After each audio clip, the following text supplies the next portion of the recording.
1 kg ಅಕ್ಕಿನೂ ನಿಮ್ಮ ಕಡೆಯಿಂದ ಕೊಡ್ಲೇ ಇಲ್ಲ. ಮೋದಿ ಕೊಟ್ಟಿದ್ದ ಅಕ್ಕಿ ತಂದು ಕೊಟ್ರಿ.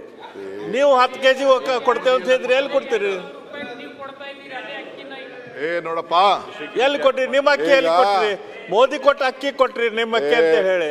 ನಿಮ್ಮ ಅಕ್ಕಿ ಎಲ್ಲೈತ್ ಹೇಳ್ರಿ? ನಿಮ್ಮ ಅಕ್ಕಿ ಎಲ್ಲೈತ್ ಹೇಳ್ರಿ? ನಾನು ನಿಮ್ಮ ತಂದೆ ಜೊತೆನೂ MLA ಆಗಿದ್ದೀನಿ. ಅವ್ರು ಹಿಂಗೆಲ್ಲ ಮಾತಾಡ್ತಿರಲಿಲ್ಲ.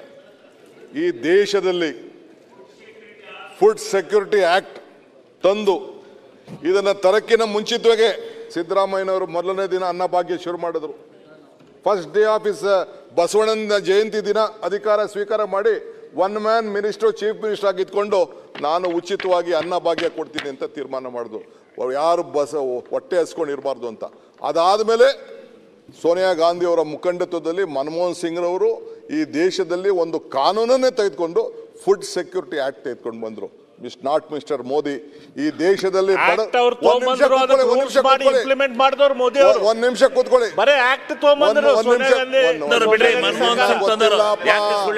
ಸರ್ ಇಂಪ್ಲಿಮೆಂಟ್ ಮಾಡಿಲ್ಲ. ಈಗ 6 ಗಂಟೆ ಮಾತಾಡಿದ್ದೀರಿ, ನಾವೆಲ್ಲ ಕೇಳಿದ್ದೀವಿ. ನಮ್ದು ಒಂದು 10 ನಿಮಿಷ ಕೇಳಪ್ಪ ಪ್ಲೀಸ್. Hear to us. ಈ ದೇಶದಲ್ಲಿ ಬಡ ಜನತೆಗೆ ಯಾರು ಸೂರು ಕೊಟ್ಟಿದ್ರೆ, ಯಾರು ಅಕ್ಕಿ ಕೊಟ್ಟಿದ್ರೆ, ಯಾರು ಉದ್ಯೋಗ ಕೊಟ್ಟಿದ್ರೆ, ಯಾವ್ದಾರು ಈ ದೇಶದ ಅಭಿವೃದ್ಧಿಗೋಸ್ಕರ ಉಳುವಿಗೆ ಭೂಮಿ ಕೊಟ್ಟಿದ್ರೆ, ಫಾರಂ 53 ತಂದು ಬಗರ್ಕಂ ಸಾಗುವಳಿ ಜಮೀನನ್ನ ಸಕ್ರಮ ಮಾಡಂತದ್ದು ಕೊಟ್ಟಿದ್ರೆ, ಅರಣ್ಯ ವಾಸಿಗಳ ಎಲ್ಲ ಟ್ರೈಬಲ್ಗೆ ಸಾಮಾನ್ಯ ಜನರಿಗೆ ಭೂಮಿ ಕೊಟ್ಟಿದ್ರೆ, ಇದು ಕಾಂಗ್ರೆಸ್ ಸರ್ಕಾರ, UPA ಸರ್ಕಾರ ಅನ್ನೋದನ್ನ ಯಾರು ಕೂಡ ಇತಿಹಾಸವನ್ನ ಮರೀಲಿಕ್ಕೆ ಸಾಧ್ಯ ಇಲ್ಲ. It is N history.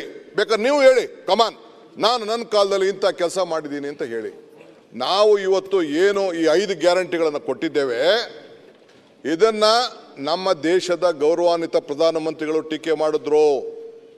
ಬೇರೆ ರಾಜ್ಯದ ಮುಖ್ಯಮಂತ್ರಿ ಇದು ಸಾಧ್ಯ ಇಲ್ಲ ಅಂತ ಹೇಳಿದ್ರು. ರಾಜ್ಯಗಳು ದಿವಾಳಿ ಆಗ್ತದೆ ಅಂತ ಹೇಳಿದ್ರು. ಮಧ್ಯಪ್ರದೇಶದಲ್ಲೇ ಶಿವರಾಜ್ ಸಿಂಗ್ ಚೌಹಾಣ್ ರವರ ಮುಖಂಡತ್ವದಲ್ಲಿ ಮತ್ತೆ ಇದನ್ನ ಇಂಪ್ಲಿಮೆಂಟ್ ಮಾಡಲಿಕ್ಕೆ ಫಸ್ಟ್ ಪ್ರಾರಂಭ ಮಾಡಿದ್ರು. ಮಹಾರಾಷ್ಟ್ರದಲ್ಲಿ ಘೋಷಣೆ ಮಾಡಿದ್ರು, ದೆಹಲಿಯಲ್ಲಿ ಘೋಷಣೆ ಮಾಡಿದ್ರು. ಕೊನೆಗೆ ಇಡೀ ದೇಶದ ಎಲ್ಲ ರಾಜ್ಯದಲ್ಲೂ ಕರ್ನಾಟಕದ ಮಾಡಿ ಕರ್ನಾಟಕ ಮಾಡಲ್ ಅಂತೇಳಿ ಇಡೀ BJP ಅವರು ಕಾಂಗ್ರೆಸ್ ಆಡಳಿತವನ್ನ ಫಾಲೋ ಮಾಡ್ತಾ ಇದ್ದಾರೆ ಹೊರತು ನಿಮ್ದು ಯಾವುದು ಸ್ಕೀಮ್ಸ್ ಅಲ್ಲ ಅಂತ ಹೇಳಲಿಕ್ಕೆ ಮತ್ತೆ I stand before the commitment what we have made. ಏನು ಮಾತು ಕೊಟ್ಟಿದ್ದೇವೆ. ತಮಿಳುನಾಡಲ್ಲಿ ಬರೀ ಸಿಟಿ ಒಳಗಡೆ ಬಸ್ ಕೊಡ್ತಾ ಇದ್ರು. ಇದೇ ನಮ್ಮ ಧರ್ಮಸ್ಥಳದ ವೀರೇಂದ್ರ ಹೆಗ್ಗಡೆ ಅವರು ಮುಖ್ಯಮಂತ್ರಿಗಳಿಗೆ ಅಭಿನಂದನೆ ತಿಳಿಸಿದ್ದಾರೆ. ನೀವು ಈ ಒಂದು ಶಕ್ತಿ ಯೋಜನೆ ಮಾಡಿದ್ಮೇಲೆ ಬಹಳ ಜನ ಬರ್ತಾ ಇದ್ದಾರೆ, ತಾಯಂದಿರು ಬರ್ತಾ ಇದ್ದಾರೆ, ಪ್ರಾರ್ಥನೆ ಮಾಡ್ತಾ ಇದ್ದಾರೆ. ಆ ಪ್ರಾರ್ಥನೆ ಎಲ್ಲ ನಿಮ್ಮ ಸರ್ಕಾರಕ್ಕೂ ಸೇರಬೇಕು ಅಂತೇಳಿ ನನಗೊಂದು ನಂಬಿಕೆ ಇದೆ. ಬೆಲ್ಲದವರೇ, ಪ್ರಯತ್ನ ವಿಫಲ ಆಗ್ಬೋದು, ಪ್ರಾರ್ಥನೆ ವಿಫಲ ಆಗಲಿಕ್ಕೆ ಸಾಧ್ಯ ಇಲ್ಲ. ಹಂಗೆ ನೀವು ಕೂಡ ನಿಮ್ಮ ಪಕ್ಷದ ಹೆಣ್ಮಕ್ಳನ್ನು ಕೇಳ್ಕೊಳ್ಳಿ. ನೀವು ಏನು ಹೆಣ್ಮಕ್ಳಿಗೆ 2,000 ರೂಪಾಯಿ ನಾವು ಕೊಡ್ತಾ ಇದ್ದೀವಿ, ಏನು ಅವರು ಉಚಿತವಾಗಿ ಫ್ರೀಯಲ್ಲಿ ಟ್ರಾವೆಲ್ ಮಾಡ್ತಾ ಇದ್ದಾರೆ, ಎಲ್ಲ ನಮಗೆ ಆಶೀರ್ವಾದ ಮಾಡ್ತಾ ಇದ್ದಾರೆ. ನಾನು ಎಲೆಕ್ಷನ್ ಟೈಮಲ್ಲಿ ಒಂದು ಮಾತು ಹೇಳಿದೆ, ಕಮಲ ಕೆರೆಯಲ್ಲಿದ್ದರೆ ಚಂದ, ತೆನೆ ಹೊಲದಲ್ಲಿದ್ದರೆ ಚಂದ, ಈ ದಾನ ಧರ್ಮ ಮಾಡುವ ಕೈ ಅಧಿಕಾರದಲ್ಲಿದ್ದರೆ ಮಾತ್ರ ಚಂದ ಅಂತ ಒಂದು ಮಾತು ಹೇಳಿದ್ದೆ. ಹಂಗೆ ಈ ದಾನ ಧರ್ಮ ಮಾಡುವ ಕೈ ಅಧಿಕಾರದಲ್ಲಿ ವಿಧಾನಸೌಧಕ್ಕೆ ಜನ ಕುಂಡ್ರಿಸಿದ ಮೇಲೆ ಈ 5 ಗ್ಯಾರಂಟಿಗಳನ್ನು ಕೊಟ್ಟಿದ್ದೇವೆ. ಈ 5 ಬೆರಳು ಸೇರಿ ಈ ಕೈ ಮುಷ್ಟಿ ಆಯಿತು, 5 ಗ್ಯಾರಂಟಿಗಳು ಸೇರಿ ಈ ಕೈ ಗಟ್ಟಿ ಆಯಿತು.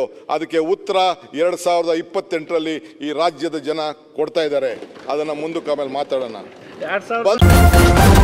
ನ್ಯೂಸ್ ಫಸ್ಟ್, ನಿರ್ಭೀತಿಯಿಂದ ನಿಮ್ಮ ಪರವಾಗಿ.